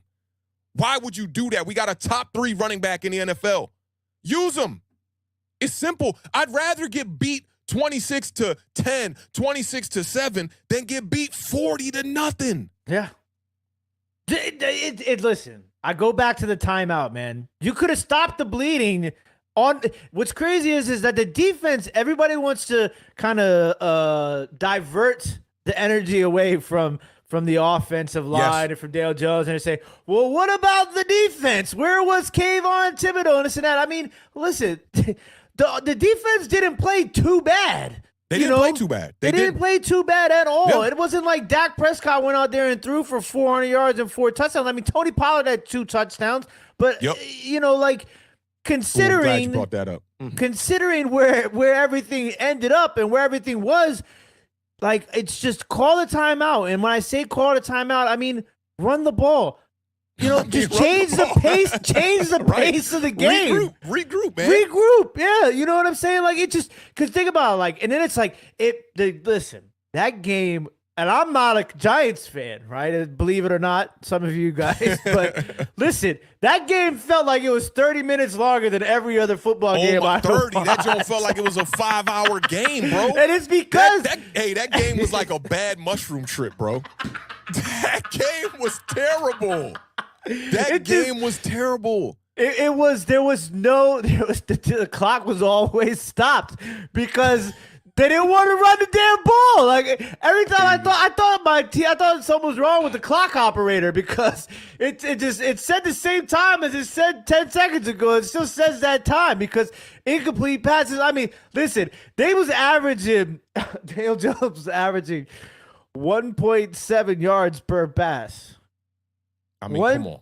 The per play, 2.6 yards per play. Trash. The A-dot on his attempts was 5.8. The completed A-dot was 2.2. Tight window throws. Shout out to Doug Analytics, who's in the chat right now, who gave me these numbers right here. 2 for 15 on tight window throws. Time to throw, 3.04 seconds. What does that tell me? You're holding on to the ball, and it's not like he was holding on to the ball too long because that defensive front was getting after him.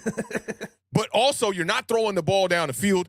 I partly will say because you're not establishing the run, right? And 1 completion of 10-plus air yards. That ain't it.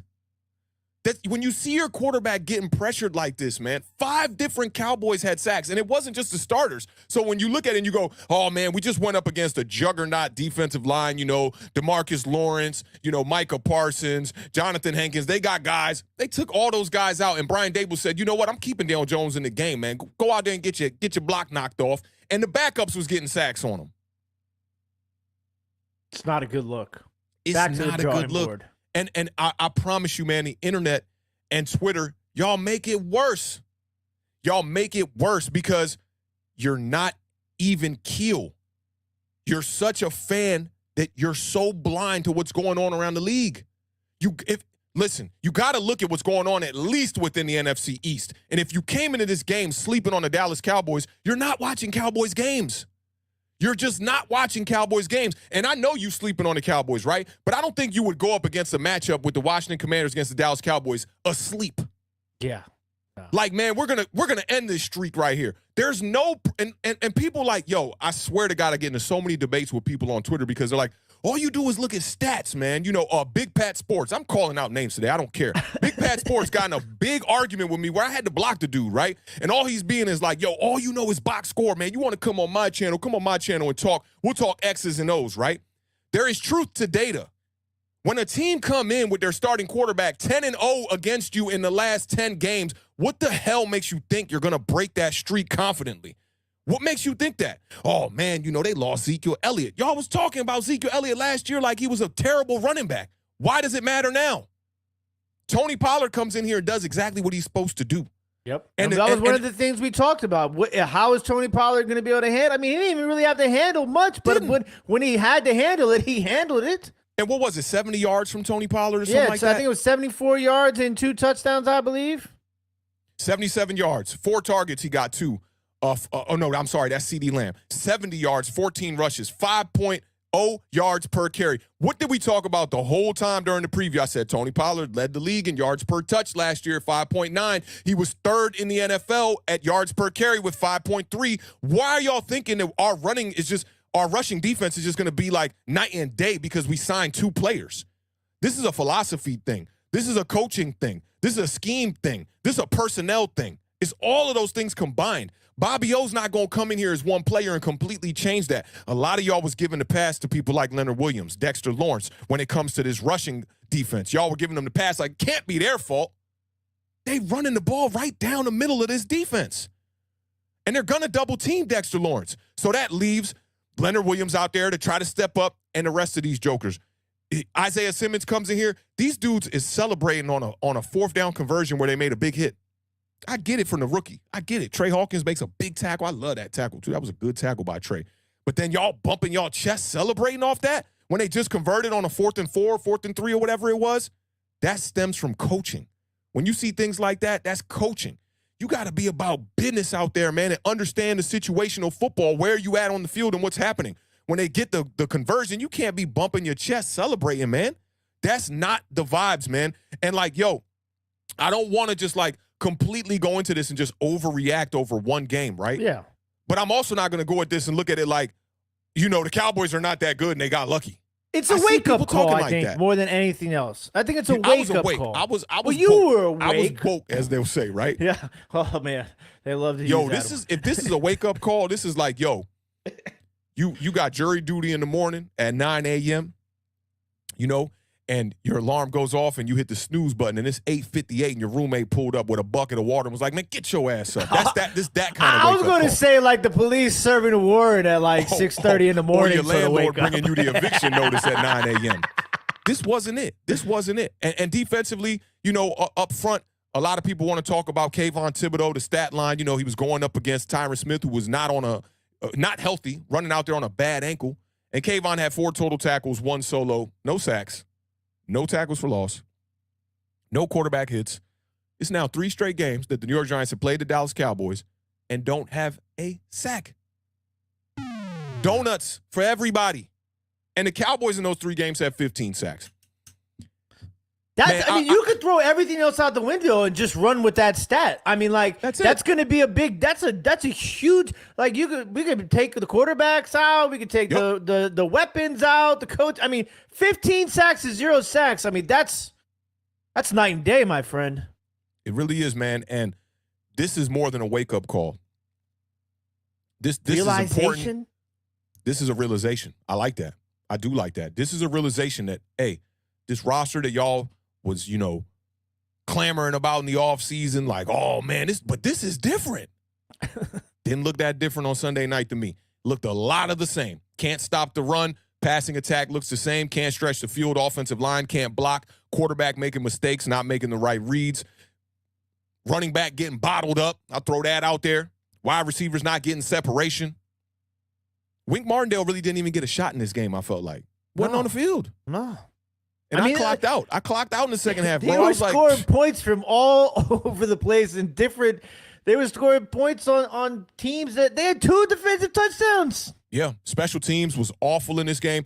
And then when you see, I worry about I was going to say Gary Brightwell. It's not Gary Brightwell. It's the other rookie from Michigan. Eric Gray. Back there returning kicks, right? I can't even remember who returned punts. Somebody in the chat tell me who was returning punts in this game. I don't know who was returning punts. Did they punt? I don't think they punted. Did Maybe punt? that's why you don't know who returned any punts, because I don't know if they punted. Hey, hold up, yo. Hey, did the Cowboys not punt in this game?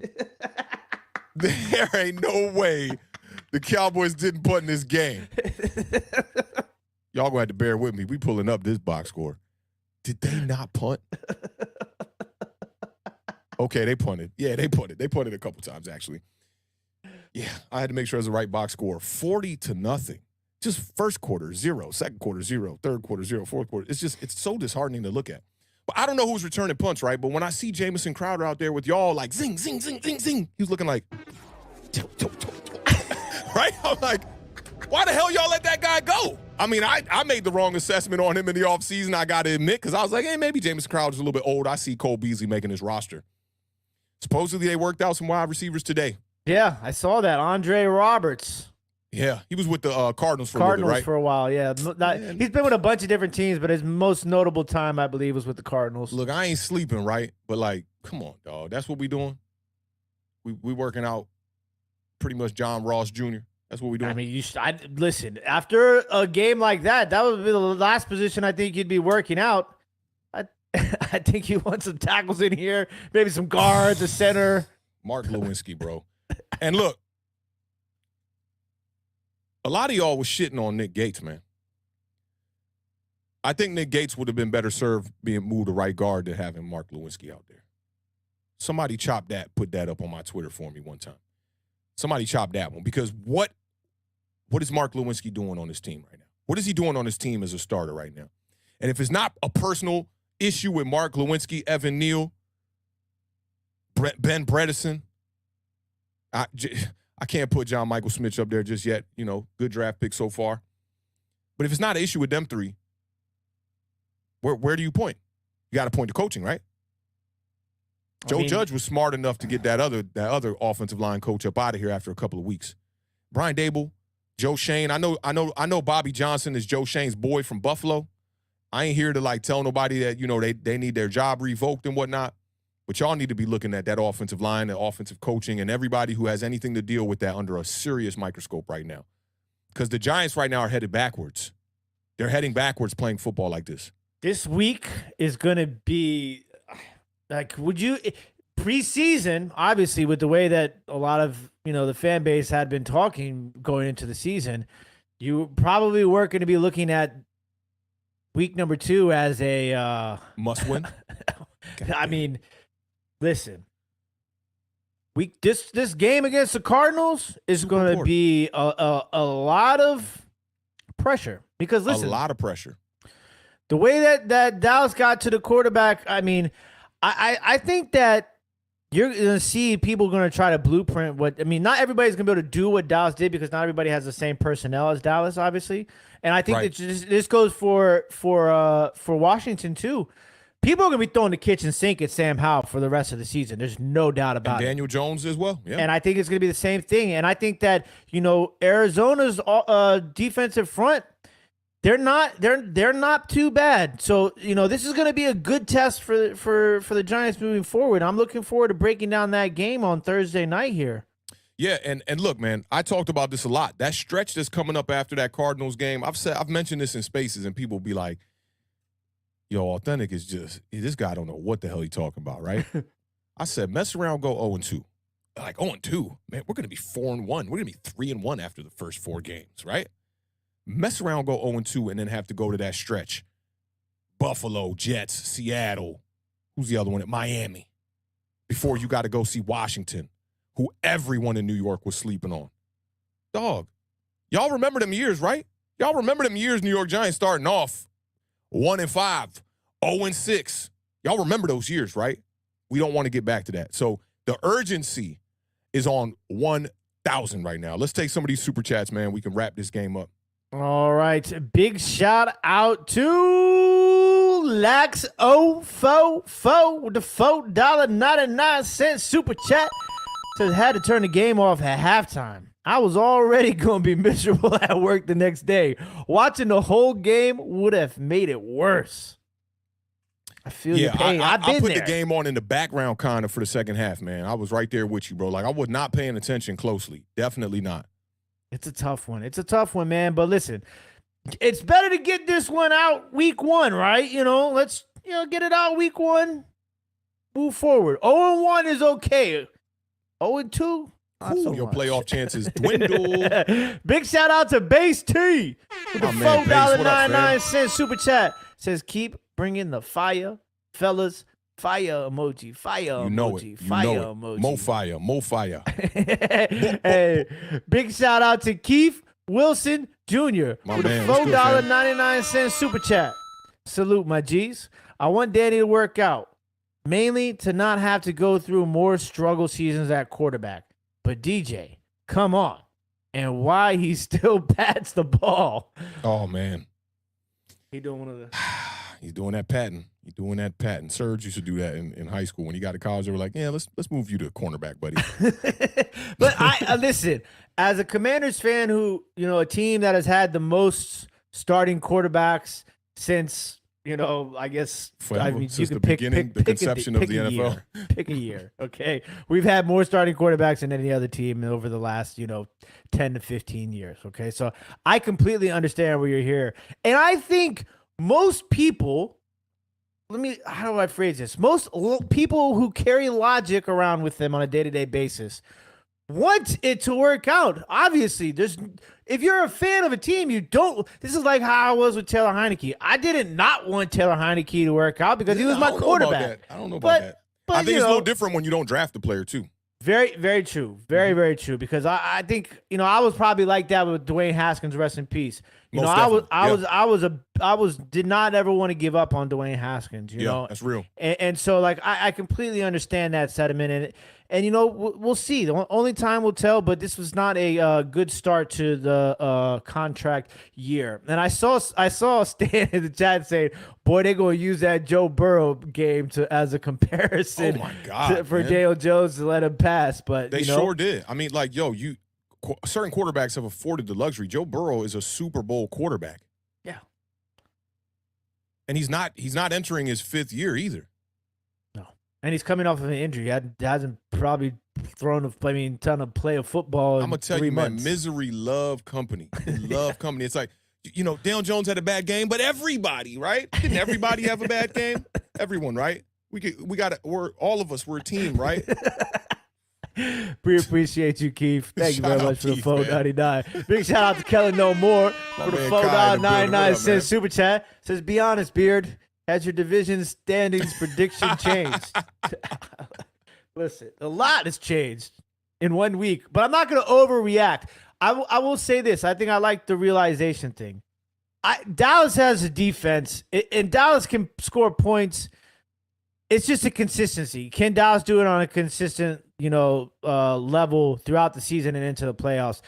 Do I think that I overreacted with my prediction? I think I made a lot of gut calls early on in the 5th season of Awthentik and The Beard. If you were still living like, if we were still roommates and whatnot, I would have talked you up off of that. I'm like, yo, man, before we do that, man, I'm just revisit that, man. Look at this tape right here. Check this out, man. I think this supports that the Cowboys are not going to be at the bottom of the division. Yeah, but don't get it twisted.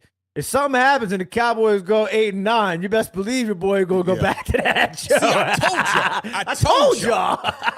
But no, I think I was a little bit high on the Commanders. I think I put too much expectations on Sam Howell, and I think I kind of got a little realization that we have a lot of glaring holes in this team as well. And I think I realized that I was a little bit hard on the Dallas Cowboys. Week 1 was good. It gave you, that's why I love seeing that first week. It gives you a little bit of assessment. Now, when we get to week 3, week 4, we really going to know that's what really going to open really the about. door. Mm-hmm. Yeah.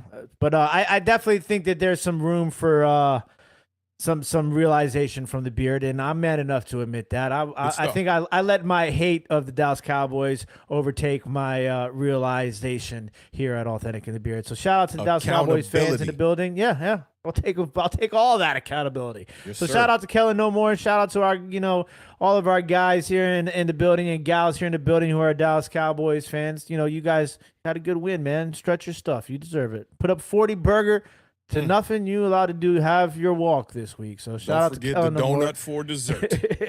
Big shout out to Base T for the $1.99 super chat. Says people who hype the fan base. Radio silence since Sunday. He right, though. He right. And I don't get down with that kind of behavior because, like, if you say something, don't just go hiding away and just not come out and take accountability. As my man Cop Pizzle always says, you got to eat the crow. And Cop Pizzle put out a hilarious video of reaction to that loss, like where he's like, literally like throwing a tantrum on the ground like Stewie from Family Guy, just like, oh, why? And I feel his pain. But he manned up. And he showed up. A lot of Dallas Cowboys follow him, and he's out here tweeting. He out here talking his talk and whatnot, and I respect that. Like, you can't be this person who's extremely confident selling something to a bunch of other people, especially if you have any type of following or fan base or family of people that's looking at what you're doing, and then when things go left, you completely go radio silent, as my man Bass would say. And Bass is also a great follow on Twitter, y'all. Everybody who's here that's on Twitter, go follow Bass. His Twitter account is Base718. He hosts the best spaces, and I say that wholeheartedly and confidently. He hosts the best spaces for New York Giants fans out there. So check him out, and I definitely appreciate you pulling up, man, and supporting the channel, my G.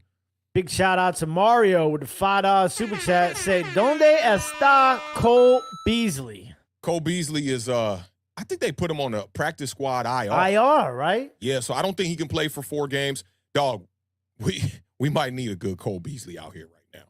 Because that was bad. I would have loved to have Cole Beasley out there to at least try to relinquish some of this pass rush from the Dallas Cowboys and have a quick pass attack. Because, man, like, the new weapons, man, and I didn't talk about Sterling Shepard either, man. Like, just getting clamped up, bro. There's a thing in NBA 2K called the clamps badge.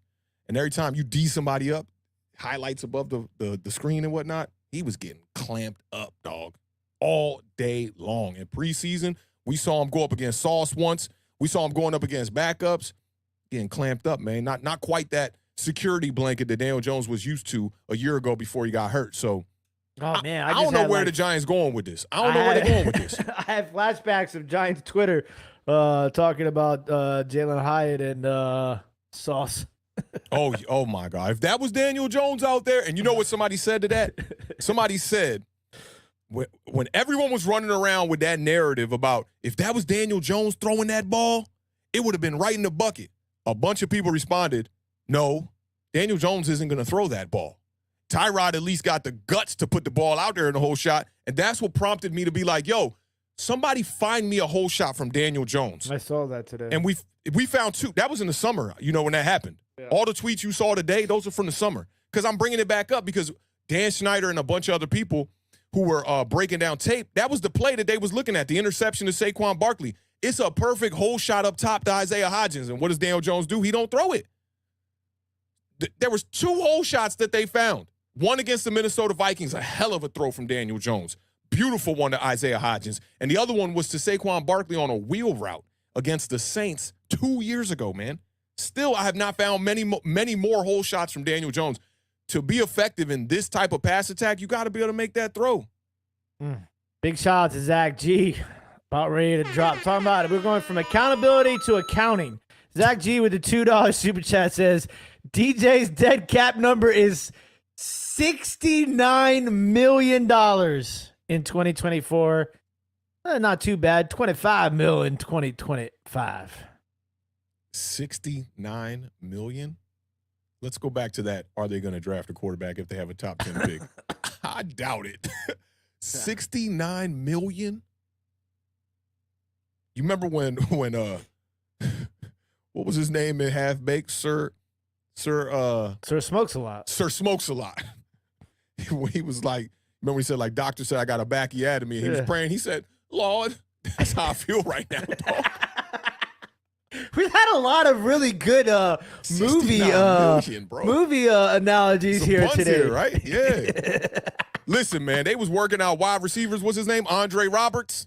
Or Robinson. Go get me a fullback, dog. Go get me a fullback lineup, run the ball 40 times a game, give Daniel Jones a couple of boots, some read options. Call it a day, man. I'm done with this throwing the ball down the field shit, man. I'm done with it, bro. I'm really done with it, dog. Oh, man. But the weapons. The weapons, man. The weapons. I was so excited, man. You know, let me show you what you were seeing all off season for me, because I'm going to call myself out, too. This is what you were seeing. No, wrong beat. It was this one. It was this one right here. Hold on. Man, the New York Giants have upgraded their weapons this offseason, man. I'm super excited. We got Jalen Hyatt. We got Darren Waller. We got Paris Campbell. Man, living here in Washington, man, I got to compare my man Paris Campbell to Samuel, who plays the slot in Washington. When you look at the numbers, virtually identical, man. I'm looking for this guy to fill Richie James' shoes. Man, turn that shit off, man. What is we doing here, dog? New York, y'all better get it together. Y'all better get it together. I saw somebody in the chat that was talking about it was hard to pull out the hat today and wear the hat. It was, man. I almost brought out the camo. It's right here. It's literally right here. I damn near brought out the camo because I don't want y'all to see me right now. I'm trying to be in disguise right here with my New York Giants, man. We've been terrible. We cannot keep playing like this. 3 straight games, 3 straight garbage game plans. 3 straight games. 2 straight blowouts, 78-7. Listen. Hold on. That was 78-7 in the last 2 games. 78-7. Your Let me boy tell team you, looking trash right now. one of the big points I thought that you guys, you and Peter Rosenberg talked about too was, I think everybody just kind of wanted to they would jump from Minnesota Vikings to off season to week one. You can't make this up, man. No, you can't. Big shout out to our guy, Bluegrass Picker, for the $5 super chat. He understands what it's like to be 0-1. His Kansas City Chiefs are 0-1, but he says, Chiefs run. Big shout out to our guy. See, Bluegrass, that's my guy right there, man. I appreciate you sending in the $5 super chat and all, but, you know, his resilience is probably a lot. He's probably way more calm than your boy Awthentik is. Mm-hmm. Kansas City Chiefs is like, I'll wait to panic till we get to week 10, 11, if it's time to panic. With the New York Giants, man, we talking about a team that overachieved, man.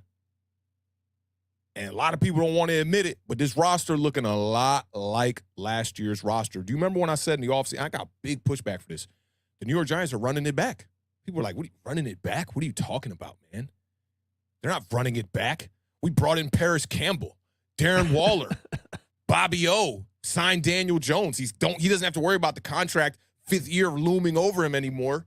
He's going to come out here and show everybody what he's about. Well, we got 16 more games, man. Yeah. We got 16 more games to do that.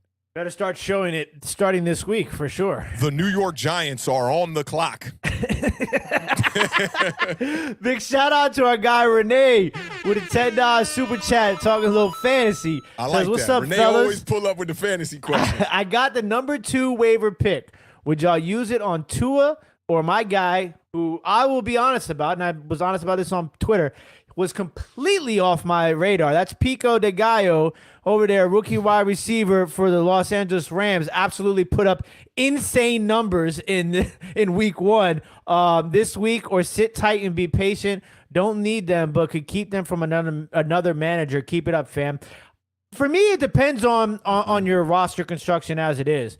Now, it's going to be interesting to see how much the receiving room changes starting week 5 with Cooper Kupp, coming back. Obviously, that's going to change a lot of these targets for Pico and Tutu. I mean, Tua, to me, listen, we've been telling y'all about Tua for a little while now. I think for Tua, a long while. Yeah.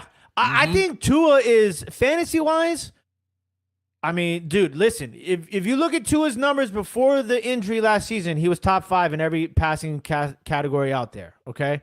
And he has 2 insane weapons. I mean, Tyreek Hill just went out there and put up 200-plus receiving yards. I mean, that was a great game, that Dolphins-Chargers game, but it depends on it. I think if your goal is to protect him from another manager, you're doing a lot of dancing right now. I see a lot of dancing happening. If your goal is to protect him from another manager, I 1,000% take Tua, because Pico's value is going to go down no matter what when Yeah. Cooper Kupp comes back. So, he might not be a hot commodity, but Tua, that's a guy that imagine if you had Tua and somebody had Aaron Rodgers and they didn't draft a backup quarterback. Boy, you could get a nice little haul back for that right now. Yeah, simply put, go get Tua. The thing about the Rams is they went up against the Seattle Seahawks, whose defense is not that great. They're starting a rookie cornerback and a sophomore cornerback. I know Tariq Woolen is definitely a dog, right? But there's a lot of youth back there on that team. So for me, Pico, I'm not going that route. I go Tua. I stash him on the bench. As soon as I see something like this Aaron Rodgers situation where somebody needs a quarterback, I'm trading for a proven player right off the bat. And, hey, if you see Tua start to eclipse what your starting quarterback is doing, you could just put him in the lineup, and maybe your starting quarterback could be the guy you go out there and you trade. Big shout out to Lax O Fo with a $4.99 super chat. Says Dan Quinn is the X factor in Dallas. He really should be a head coach somewhere right now, and their defense would be nowhere near as potent without him. I mean, we've seen the dramatic change since he's gotten there. So. I like Dan Quinn, definitely the X factor, but I do think he's better served as a defensive coordinator with the trajectory where the game is going. You almost damn near need an offensive-minded head coach. You look at the defensive-minded head coaches across the league, and a lot of them are struggling right now. So I like Dan Quinn. Dan Quinn came from Atlanta, if I'm not mistaken, right? Yep. And they weren't that good when he was over there. That's why he got fired. You got to have that offensive kind of artillery, and you need that from an offensive-minded coach, man. I love these offensive-minded coaches like Mike McDaniels, Sean McVays, these guys like that, even the Brian Dabols out there. I really like those kind of coaches. So pairing him with a guy like that I think is great. And now you're looking at the Dallas Cowboys, and if you do have a question, the question mark would be the offensive side of the ball. After just one game, we really didn't get much from Mike McCarthy. We don't know what we're going to see in this Week 2 matchup coming up against the Jets, but I'm definitely interested in seeing that. Oh, man. I feel Zach Wilson has to go up against this. Yeah, that's going to be tough. And he liked to run backwards. That man probably got 100 yards running backwards last night. Zach Attack is back, Jack. He is back, Jack. And I honestly think like this, man. A lot of people was talking about this with the Jets. Go out there and get yourself a quarterback, veteran. I die on Zach Wilson. Who else are you? There's not a quarterback. They said Colin Kaepernick is showing interest. No. Listen, I love Colin Kaepernick as much as you do. You know who the second option would be for me though? Colt McCoy? Hell no. Colt McCoy ain't gonna win you no games. He's too small. He can't throw over the middle. I'm going Cam Newton. With that running game they got right there with Breece Hall, Dalvin Cook, I bring in Cam Newton and I just add a bunch of design quarterback runs. I think Cam got a decent enough arm to go out there and be able to throw fade routes to Garrett Wilson. That's really how Garrett Wilson's eating right now. I think that probably makes the most sense. But outside of that, there's not another quarterback that's a free agent that makes sense because none of them can move. Right. Carson, I looked at the list. I said Carson Wentz. I said Carson Wentz is going to get killed behind Carson that Wentz offensive would get line. killed. I think that Carson could maybe be a better option than what you're getting out of Zach Wilson. But I think you're still going to have Aaron Rodgers on the sidelines.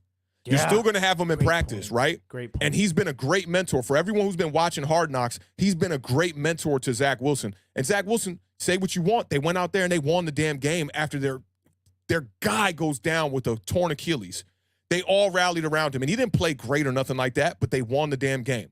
And with a good defense like the Jets, like what they have, you can go out there and win games with average quarterback play. Just go out there and just don't mess up the money, bro. Just go out there. Don't turn the ball over. Don't be running backwards. I don't know if you watched all the game. He literally had plays where he ran 35 yards backwards, man, and then trying to throw the ball. Like, not a good look. I think Zach Wilson has some tools, coming out of, I believe it was BYU he came out of. He showed you that he could run and he could move a little bit. It's weird how he be getting shoestring tackled a little bit too much for me, though, coming out the pocket. Like, he'll make a good move, and then he'll get out, and then all of a sudden just get shoestring tackled. I just want to see, a little bit more awareness from him. I think he can get it done, man. And maybe, just maybe, he could get the Jets in the playoffs. Yeah. I mean, look, if Breece Hall is healthy, between Breece Hall, Michael Carter, and Dalvin Cook, they got enough running backs to keep that ground game going. Yeah. Yeah, I definitely think so. Breece Hall looked really good. You got to keep him healthy all year. He looked really good. And Monique brought up a good point. They keep saying Stafford. And I heard that they tried to trade Stafford early on in the year, something like that. Some rumors came out. I think Stafford will go over there, and he could definitely put them in position to be able to make a run in the AFC for sure. Yeah. All right, man. You ready to put a button on this show? I think so. I think it's time to, put the past behind us and put our, is it the right foot forward? Is that what they say? The good foot. The good foot? I don't know. I'm just going James Brown vibes. I was going to say. Good foot. Put the good foot forward. While the beard handles that, man, we'll give you on this little outro here, man. We definitely appreciate all of y'all pulling up today, man, especially the Giants fans, man. I got a big salute for y'all because when you lose games like this, man, it's extremely difficult to show up to places. The workplace especially. I remember those days when I used to have to go to work and see Cowboys fans after a big loss. It's just not a good look, man. But y'all know what it is, man. Throw them biceps in the chat, man. This was a good vibe. Another slow burner, man. 2 hours of NFC East content. Tell a friend to tell a friend, as my homie Carl Banks would say. Go to their podcast on Believe Network. Come here, subscribe. Shout out to all the new people that have been subscribing to the channel, man. We definitely been seeing some traction with the channel here, man. We appreciate all y'all pulling up, and welcome to the family. You got any last words before I send them off with the send-off? No, just remember, it's one game, 1 week. There's 17 games in 18 weeks. That shit sound good. Godspeed. That shit sound good. That shit sound good, bro. Hey, man, y'all know how we do over here, man. Keep raising that bar. Keep living those dreams, y'all, because the universe flows in Technicolor and surround sound. Starting with that blue, we got to get back and get a W, man. Rest in peace to the podcast. Go, Combat Jack. That's a wrap, man. Another episode of Awthentik and The Beard, man. Y'all enjoy these next couple of days. Make sure y'all pull up on Thursday for the preview shows. That's going to be a good one. I'm definitely going to bring the 40-piece nugget to match the 40 burger that the Dallas Cowboys put up on us one time. And until then, man, y'all be good. We'll see y'all next episode. Peace.